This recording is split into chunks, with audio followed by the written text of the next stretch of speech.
Hey everyone, it's Jamie and welcome back to my channel. Today we are doing the first build of Eco Lifestyle here in the new world of Evergreen Harbor. We are going to be I guess not rebuilding is the right word, but we're going to be renovating the lot, the Caboose, which is the bar that comes with the world. I do have a lot of thoughts and feelings about Eco Lifestyle, so I'll probably be doing a video later anyways, where I just talk about kind of a review, I guess. I talk about the things I like, things I don't like about it. Overall, I will say I am very much enjoying this new pack.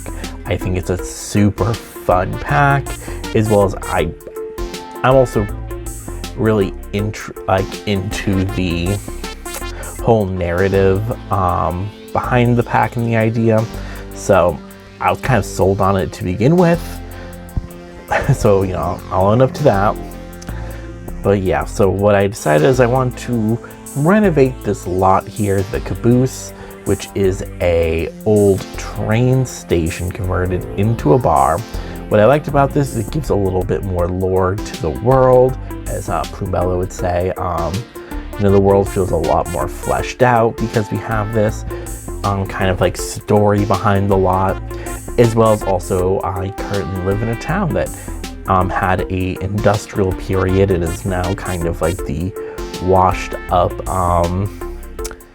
version of it, the past its prime. So we have a lot of old buildings that have definitely been converted into other things. So I love to see this. I love to see old buildings being converted into something new and fresh. So that was kind of what drew me to this lot. And I love that it's an old train station too. I think that's so interesting, and it really does look and feel like a train station from the outside. So I really wanted to keep that essence when I was redoing it. I did get rid of some of the windows on the side, as well as I do give this kind of bump out here on the porch out back, because I just wanted to have some nice new seating. I guess originally this could have been part of the platform, but I really wanted there only to be one entrance to come in, as well as I just really liked that seating out back. Even though there isn't a great view here, I still really like this lot. I love the world around it. I definitely love this part of Evergreen maybe being a little bit more smoggy and less nice than some of the other parts of the world. I definitely would like to fight to get the rest of the world fairly green. But yeah, I'm fine with this part of the world staying kind of gross. I don't know, I love this look. All this kind of dilapidated old urbanization, or I guess like the remnants of a bygone industrial era, and seeing it now kind of like nature kind of taking some of it back, and it being like this interesting mix of like nature and industrialization. It's very interesting. I love this look. That's also good just because I live in kind of that world right now where I currently live, as well as I've always been interested in that when like books or movies or TV shows kind of take place in a town like that. So, but I did really like this lot. I honestly don't think the builds in this world are that bad, to be honest. They're not, I would put them more on par for the most part with the builds that we see in the base game. I think the base game world have some decent build, like as far as The Sims 4 goes. I think the world with the best builds would be the base game world, and then Windenburg, and even that those aren't great. Those all definitely need some refurbishing. They definitely need you to go in and clean them up a bit. But other than that, I feel like, especially in The Sims 4, the world, like the buildings in some of these worlds have been quite interesting, to say the least, to put it nicely. Very messy. So was really refreshing to see that the lots in this world were not terrible. I'm definitely going to be knocking down most of them. Very few I think I'll truly be like renovating, but this is definitely one of the ones that I'll be renovating just because I loved the idea of it. And even though it's not the most interesting shape, I think it just kind of works, not even just with the world, but I just think it looks cool and it works from a storytelling perspective. And what I really like about it too is for your own storytelling, however you tell your own stories in The Sims, if you really wanted to, you could pretend that this train station was probably still was still active, was still being used. And you could like tell a story of somebody waiting for their train and then meeting someone here. That could be fun. Like, I don't know. That definitely takes a lot of creativity. I know not everyone who plays The Sims 4 likes to put that much creativity and imagination into their storytelling, but that was just something I was thinking of, like, oh, you could definitely do so much. So for the interior here, I was trying to get a nice, good balance between that kind of old industrial feel while also kind of like trying to make it a little bit more modern, a little bit nicer. And my idea, I was thinking, is whoever owned this or was the lead decorator was trying to appeal maybe to a more younger crowd. It definitely has kind of a hipster kind of lounge feel to it, if I'm going to be honest. And that was definitely what I was trying to do with this wall here. I was putting those kind of like lines on it. You know, I was putting the chairs around. I also end up putting some stuff from Get Together down, you know, just to help, you know, give them activities to do here. Because that's one of the big things when I'm redoing all of these worlds and building for my save file, is I really just want there to be consistency across the board in all the worlds. You know, like trying to give all the gyms a basketball court, trying to give the parks or having all worlds have like a park or some kind of community lot where you can get married. That's a big part of my save file that I'm working on. Having all the bars have similar things. You know, I definitely still want some worlds to have their specialties to them. Like, I'm pretty sure the only lounge I have in my save file that has the like hottest place in town, you know, the place that like the celebrities go. I'm pretty sure the only one that has that is Del Sol Valley. And, you know, also in City Living is where I have most of the nice kind of karaoke bars. Like, although a lot of the bars will have karaoke machines that I do build, or some of the lounges will have them, but I really save the really nice items for that world specifically. As well as also another thing I do is the only karaoke bar I have right now, the only one that's like a strict karaoke bar, is in that world as well. Sand My Shoe Now. And, you know, part of the reason for that was, you know, I still want each world to have kind of their own unique flair to them, but, you know, still wanted to feel, you know, so that you don't have to go to Sand My Shoe Now to do karaoke. You can go down to, you know, whatever the bar is in your town or wherever you're living, what world you're in, and you can do karaoke. It might not be the nice karaoke machine, it might not be a karaoke bar, but there's definitely places to do things. I also you see I'm just putting down some activities for them to be doing. You know, just trying to give people a reason to come here. For me personally, whenever I'm playing in The Sims, I really just like having things for my Sims to do when they go out. You know, when they go out drinking at the bar, like I want them to do things, have activities. So, but you know, that just might be me. You guys also might not like that. Maybe you just like having them go to the bar to just drink, but I don't really have any bars that are just strict bars. They definitely have other things to do. You know, like this one, we got fun little activities. And I feel like it just also just makes the gameplay a little bit more fun, for me at least. So here we are, these chairs I'm swapping out for a chair that we get with this pack.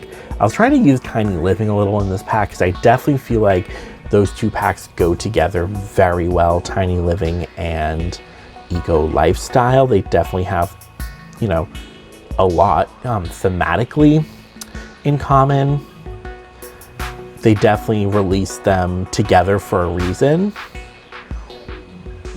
But I ended up switching out these chairs for ones that came with this pack. And just part of the main reason for that was these chairs that I'm picking from Tiny Living, they don't really look well. The only reason I picked them was because I was using Tiny Living tables and chairs for those tall tables, which also the bar does not recognize as a dinner table, which I thought was interesting. And I don't know if that's just because that's how the game has to categorize it, to have those tall chairs or not, but I thought that was interesting because I'm pretty sure your Sims will use them as dinner tables. So, but it's not the end of the world. But yeah, as you see here, I'm switching them out for one of these chairs. And I feel like these might be the kind of chairs you can build, but I don't know, I was into it. I feel like it fit the aesthetic a little bit more, and it still had that kind of dark wood feel that the tall chairs have, except the tall chairs do have white cushioning, or at least a white base that you sit on. But I definitely also went in and I was making I made the floors a lot darker. I made the brick on the outside and on that top floor a lot darker. And I don't know, part of the reason I wanted to do that was just to give it a really kind of, I don't know, I thought it was a fun kind of dramatic feel to it. I love a flair for the dramatic. Using some more of the new swatches and walls that we got here. And then putting, once again, keeping the bathrooms up here. I kind of hate that the bathrooms are upstairs, just because if we ever do get disabilities in The Sims 4, I don't know how, if like we got wheelchairs, how they would get up there unless we got like escalators or something. So, but also sadly in the real world, not every place is built with the thought of being accessible to everyone, which is sad. So I don't know if we'll ever get disabilities in The Sims 4. I've been watching so many videos and reading so many articles about people talking about that and like what we would do, what it would be like, how to do it properly. Because, you know, to be fair, if we were going to do it, it would have to be done not terribly. And I do think the Sims team could, in theory, do it well. But, oh, that's a different video for a different time. Right now, I'm just trying to match the concrete with one that's very similar to the one that's outside. I've noticed that in the outside world, like where the concrete they use for their sidewalks, we don't really have one that matches it completely. We'll have one that might have the same texture, but like a different color. And I don't know if this is an oversight or if I just don't know. So I went with this one, even though it's a different texture, it's the same color though. I ended up changing this off screen. I ended up pulling the little tiny fence wall thing there further on that one side for it to match the other side. As you see here, this one goes out a lot further there. And I realized that as I was about to upload to the gallery, I was like, ooh, so I need to fix that. So I do fix it for any of those who are like, that doesn't look right. I apologize. Like I said, though, I really loved the idea behind this lot. And like I said, so I know Jessie from Plumbella, she thinks the builds in this world suck. And like, yeah, they're not great, but honestly, like they're pretty decent. The starter homes are not off. There's like, what, 2 starter homes, I think. One of them is very square, but like, and I don't think it looks awful. I think part of the problem is square homes don't look super good in The Sims 4, even if they look super realistic. Like if they look, that's how they look in real life, square. And then we have another one, which My only issue with one of the starter homes is that like it doesn't have a porch. Like, I don't know what that's about. They should definitely have thought that one through. I don't know. I don't know what that was about, but maybe they're running out of funds to keep it a starter home or something. I don't know. I think for me, I'm only gonna keep maybe 2 apartments, starter home price, and then everything else is just gonna be kind of whatever. And the only reason I say that is because there's so many nice things in this pack that I want to use, but some of them are not super cheap. So definitely got to keep that in common with everything I'm doing in this with my rebuild. And I feel like having the apartment start off as starter home price is fine, and then having the other homes not be. I don't know. You can move into them if you want, or cheat, I don't know. I try to do starter home prices, and I also try to do build, like especially for packs like this. Every time we get a new pack, I try to do also the starter homes, the base game, and the new pack. I've not been doing a good job with this pack. And I think part of it is because I really just want to use tiny living in this world. I've been trying to use tiny living in every world to make it a little bit more cohesive, but the tiny living just feels like it should have been part of this pack, which I have another video coming out later. I don't know when, but I'm working on the script for it right now and doing some like base level research, where I kind of talk about some of my issues with how some packs are being handled, and this idea of like some packs being split up that could have been in one bigger pack together. And I know I'm not the first one to talk about that, so I mean, who knows if my opinion will even be that interesting, but I don't know, it's just something I've been thinking a lot about recently. I'm like, I just want to kind of give my unasked for opinion. I love doing it. Nobody asked me to speak, and I'm like, well, here I am. Here's my opinion. Here I'm just trying to find a good chimney. Also because we have the little wood stove thing, which I feel like for that little wood stove thing, it doesn't make sense to have a chimney, but I wanted one anyways. Like with a wood stove like that, the pipe would just come outside of the wall. But I don't think we really got anything that works like that. So I ended up using the Strangerville one because it feels very industrial. And also ended up giving us this build a metal roof. I just kind of felt like it matched the industrial feel. I really just wanted to lean into that like old 19th century industrial feel. And you best believe this world's getting a Victorian. So anyways, thank you so much for watching this video, and I'll see you in the next one.